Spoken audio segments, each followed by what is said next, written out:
Well, Sri Lanka continues to reel under deep economic distress. In fact, people from all walks of life have been spilling onto the streets. And joining us here exclusively on NDTV is Mr. Roshan Mahanama, who's the former Sri Lankan cricketer, and he's been very vocal about the ongoing crisis. Well, thank you for joining us here on NDTV.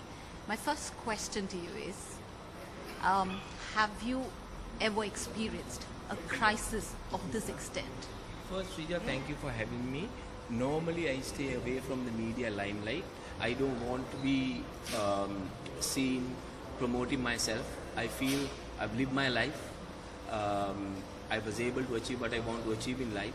And now, what I want is to try and leave a better generation, a better place for the younger generations. It can be Sri Lankans, it can be Indians, but obviously my heart is with my fellow Sri Lankans. My fellow Sri Lankans, they've been there during good and bad times for me when I was a player, and I think I have a responsibility to come out and speak up on behalf of them. Yes, we are going through a crisis. This is a very unusual crisis. I was told that India also had a similar problem in 1991, if I'm not mistaken, but this is a crisis from my point of view that has been created by the leaders of the country. Like you said, you quite rightly said, we have seen people. I never thought that some of these people would ever get onto the streets, and I think that's purely because this is a beautiful country. Look at our social indicators: free healthcare, free education. Our literacy rate is 92% compared to the other countries in the region. We Sri Lankans had more of a middle class, and I feel that middle class has been or slowly getting wiped out, and that's why everyone's getting onto the streets. At the end of the day, when you don't have diesel, petrol, electricity, milk powder, essential, this is up to the leaders to make sure that they keep their citizens comfortable. It's the people who appoint them. They need to touch their heart and see whether they have done the right thing by the citizens of their country. I have never seen this amount of people getting onto the streets. What they're demanding is to give what they promise, and that's why they are there. And I feel that we need to have a change in the regime. All these parties need to get together to come up with a solution. And also, from my point of view, again, yes, we have borrowed more than what we should have borrowed. I feel in that sense that the Sri Lankans have been, the citizens have been robbed, but that is in the past. There's no point in dwelling what has happened. But they need to think of restructuring the loans, going to international agencies such as IMF, to see how we can get out of this situation. There have been countries who have been in similar situations, but they have been able to get out or get to a stable situation because they have had support from international agencies. And I think they need to get together. Recently also, as a principle, I don't watch news. It's because sometimes it's negative. We've got something called a subconscious mind. You see negative things, it's all parked in your subconscious mind. But in Parliament as well, recently I heard that they have not been talking about a solution. So they need to discuss solutions. Put aside the political differences, and I think they do have a responsibility to make sure that we come out of this situation. Srija, I'm making this request from you. You journalists, get together and send a strong message to India. India has always been supportive. They've been there during good times, bad times. For example, when a bomb went off just before the 1996 World Cup, some of the teams refused to tour Sri Lanka, but India sent 6 players, Pakistan sent 6 players, and we were able to play a game against a joint 11, which really helped us to go ahead and win the World Cup. This is a beautiful place. You would have seen when there was a crisis elsewhere, or there have been a similar crisis somewhere, there would have been riots, looting, and so on. This is a peaceful protest. People are demanding for their rights and what they have been promised. So please help us to send a positive message to your fellow countrymen and keep supporting us, keep coming to the country. We need their support, and we need to be together to get out of this situation. Like I said before, we should never compromise on our human qualities for for a little bit of benefit. I know Sri Lanka is strategically located. All the countries are looking at supporting, getting involved for the wrong reason. It shouldn't be the case.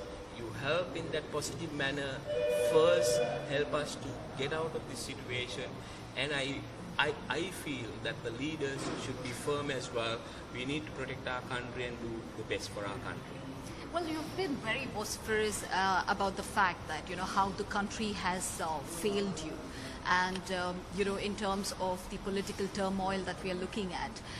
If you're really talking about if Sri Lanka was never like this, do you see the mandate? It was for the second time they were voted for power, right? Voted to power. And why is that? And how exactly did that happen?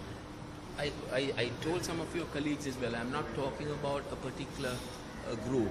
I think it's up to the people to choose what's best for them. Yes, we had a regime prior to this. I think from their point of view, they did not deliver. That's why I said for the last 70 odd years, we have suffered because of petty party politics. At the end of the day, it's up to them to deliver. It's not the first time that I've been vocal. I do some corporate training. I go and talk to people on leadership, on motivational topics and so on. Wherever I go, I have a segment on honesty, integrity, values, friendship, loyalty, discipline. And I put money last. Srija, you put for yourself. What happens if you put money first? You'll compromise on all the other values.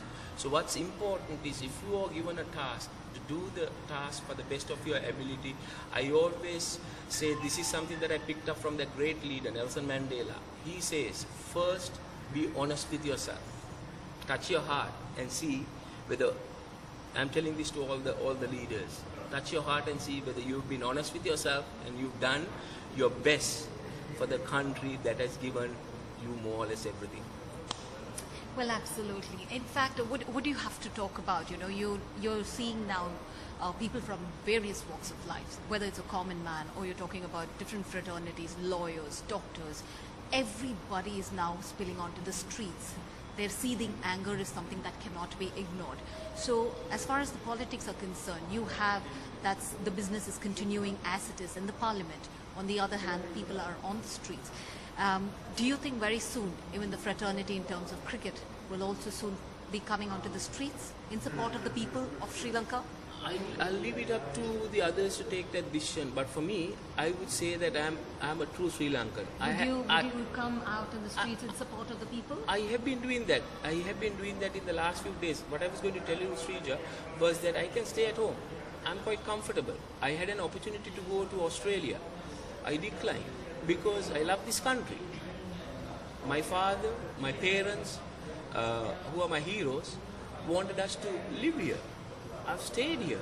When I had an opportunity where quite a lot of people have moved out, that is a personal choice. I don't have anything against anyone who's gone out. But I have stayed here. Why I have got out to the streets is to show my support to them who supported me when I maybe would have been going through a difficult period, and I do have a responsibility towards them as well. Yes. I'm comfortable, I can go and sleep, but then I'm being selfish. Right now, my life, 60% of my time is giving back. Tomorrow, I'll be in a remote, tomorrow and Sunday in 3 remote villages, Madhavachya, Beheratanna and Mana. We go and distribute school items to kids, and we just thought there is a new year coming next week. We'll try and give them something, at least a meal. I'm not spending for those. We are putting money together. I've got people supporting, and we have got together and we go and do that. And it's not the first time I've been doing it. I need to mention, Srija, I'm not trying to promote myself. No. A lot of people wouldn't know. I've gone to Mahavilachya. When we had the tsunami, everyone went down south. I went to Kalavanchikude. I went to visit the 3 places that was bombed during Easter. Because to show, I don't think many people went to the church in the East. But I went with my wife and some friends to show our support and also to see how I can help in my small way. I visited the three churches. We had a Christmas party at the church which is closer to Nigambo. So that I feel that I do have a responsibility towards the people who supported me over the years. Right, but also, do you think there will be, more cricketers in terms of from your fraternity coming out in protest and support of these people? Do you think? What are you hearing from your fraternity? Will there be more and more?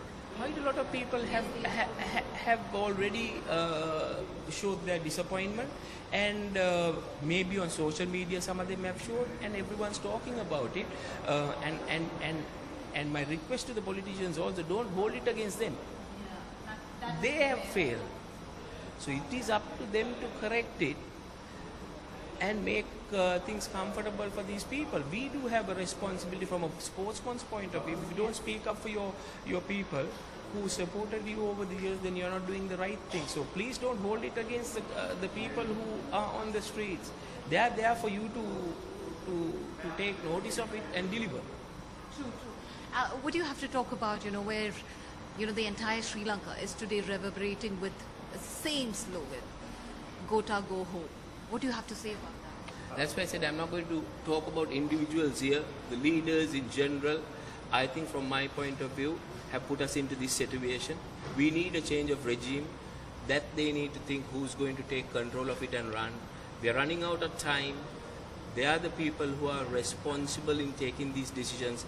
People are showing that, yes, we don't want certain people there. So listen to them and take those decisions thinking of the country and for the betterment of the country. But unfortunately, haven't you seen over the past few weeks, that's happened, people are saying that they want really the president to go home or step down, but he's all powerful no matter what.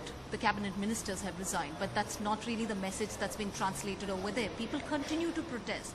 So what is the change that you're really looking at when, the all-powerful president seems very adamant saying that he will continue to do so? There's not really any changes that has happened. If it has to happen or it had to happen, it could have happened like at least about a month ago and not reach this state. That's why I said that we need a change of regime. I think people will keep protesting until they see that certain important decisions are taken.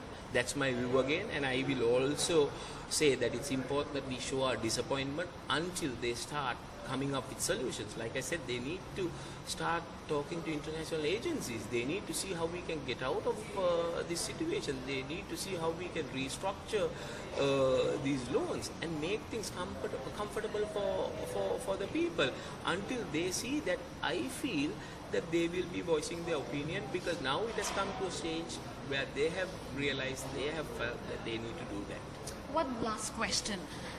Personally, how has this entire economic crisis impacted you? If you can try and relate to those common man, if you can, just send out that message, what it is like. It has really impacted the people. From what I hear, some of them are skipping meals. Some of them can't put food on the table. These are people who come from a fairly decent background. I'm not sort of differentiating people here. So when you hear that, some of them who does not go and speak to people, who does not interact with people, will not know. But people in this country know the difficulties that they are going through. I've spoken to a friend of mine. He's got a kid.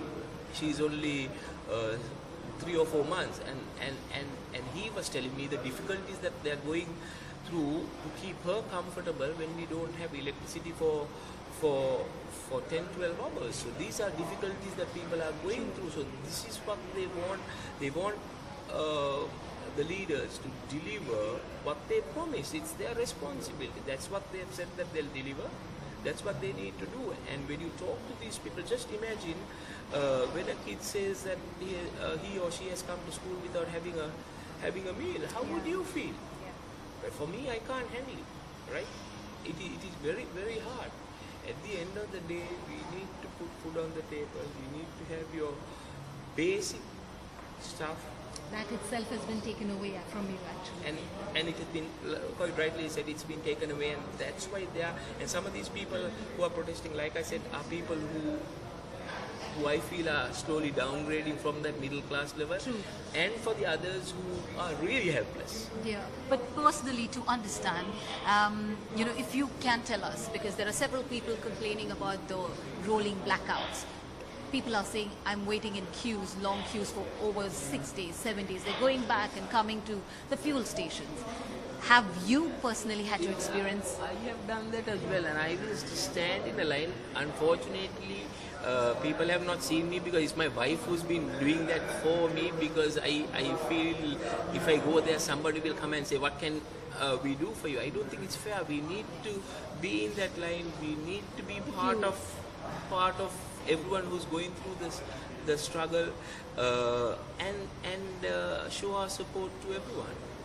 Well, thank you so much, Mr. Mahanama, for speaking to us on NDTV. In fact, telling, sending out a message that, of course, it's not just him, but there are other cricketers in the fraternity itself coming out in support of people, where he also goes on to state that, yes, there will be more anger spilling onto the streets until there is a change in the regime. In Colombo, with camera person Govind Murthy, Srija for NDTV.